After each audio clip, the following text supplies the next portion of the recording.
What's your plan for getting them out of the trailer and into the cooler? Are you still recording? Yeah. That's a great question.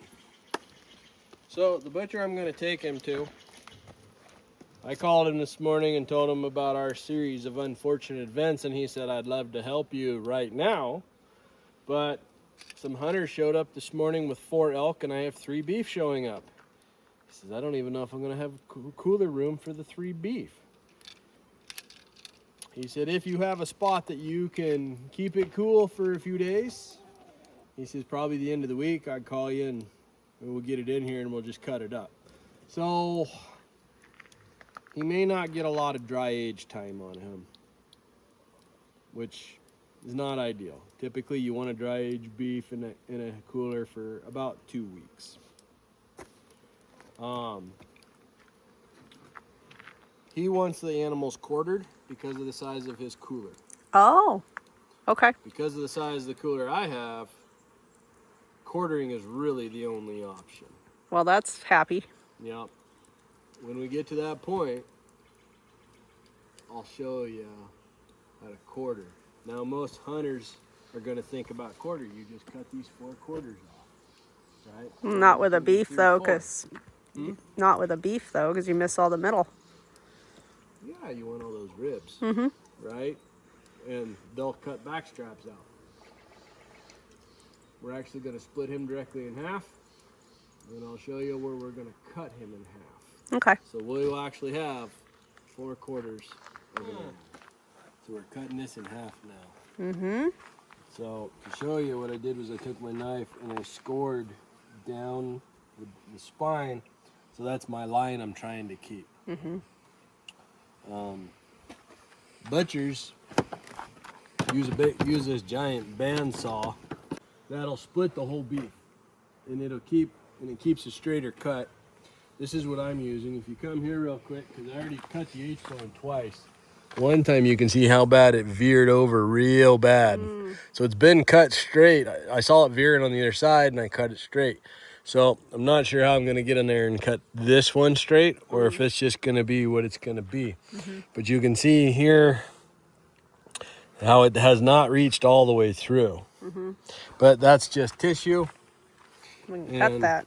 Yeah, we can cut that. This is a 10-inch breaking knife. Okay.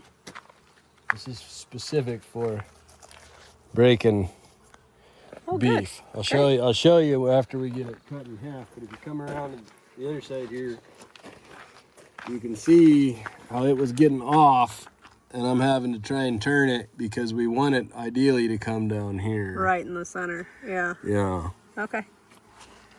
Well, you're doing a darn good job for the spur of the moment butchering. Split a few animals. It never goes very well. I don't like it. And these blades don't stay very straight. As you're gonna watch, I'm gonna have the sucker turned like this, trying to get this to come back in line.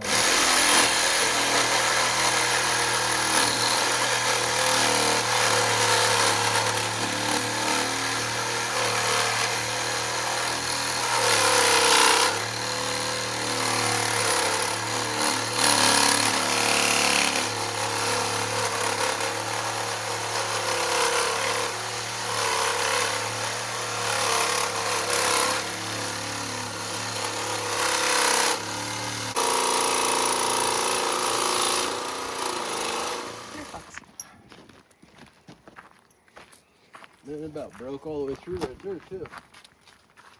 I don't remember that being like that. Whatever. Guess what?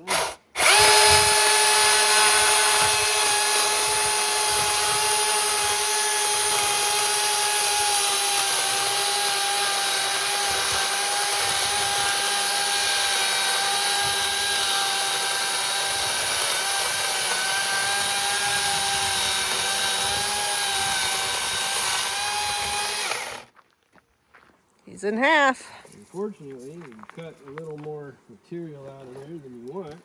Well, such is life.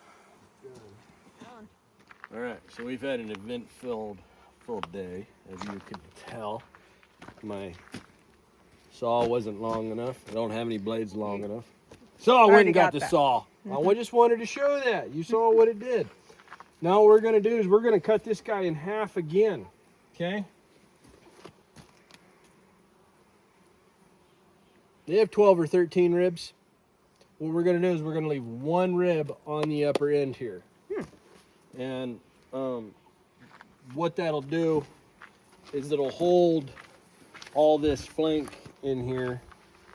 It'll hold it, otherwise it'll like curl right back up. So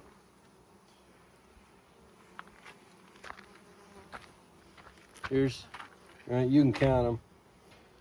I think that's a rib bone. 1, 2, 3, 4, 5, 6, 7, 8, 9, 10, 11, 12, 13. So Between 12 and 13. breaking knife. Yep, we're gonna stay close. And we're gonna cut this most of the way until we get it ready to go into the pickup.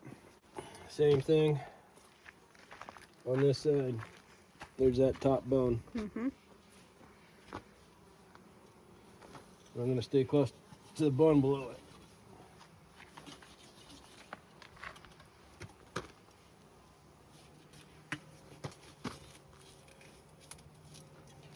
I'm gonna leave that much for right now. We did swab it down with vinegar just a Yeah, bit ago. Yeah. William, you want to explain why? Yeah, well, the flies have been on it, and vinegar will kill any fly eggs the flies may have laid on there in the process. I was hoping with leaving the guts right here, they would just all hang out around the guts. I still got to skin this head out so I can get the tongue and all the cheek meat. But for now, we're going to pick the up a little higher. I'm going to bring the pickup over. We're going to lay a tarp down in the back of the pickup and then cut those in quarters and take them to a cooler that we have.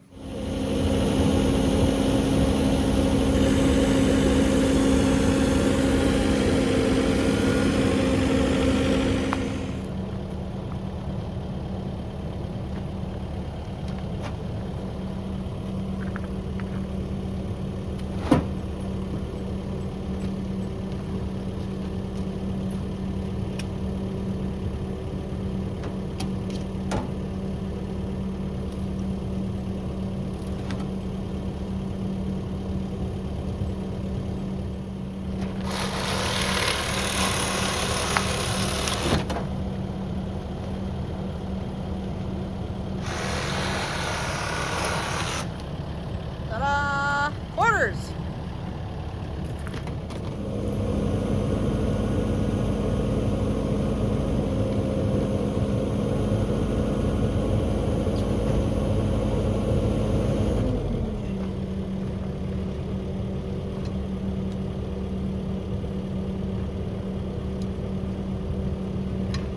I'm gonna go out on a limb and say I should go with you to help you move them into the cooler. It's pretty heavy.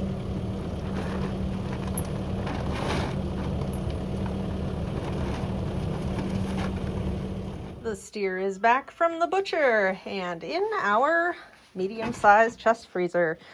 We go through a lot of meat that we process ourselves, so we actually have 3 freezers. We have the large one and the small one, and right now they're all plugged in because Mr. Steer decided to pull his magic escape artist trick right after we had just filled one of these up completely and partially filled the other.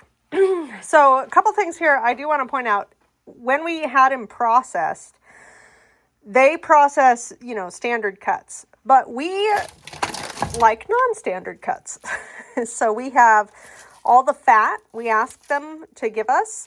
They don't cut it up. They just hand it to you like in a bag. And it's several pounds. I think we wound up with at least 50 pounds of fat off this steer. We cube it up and freeze it, and then William makes it part of his sausages and bratwursts.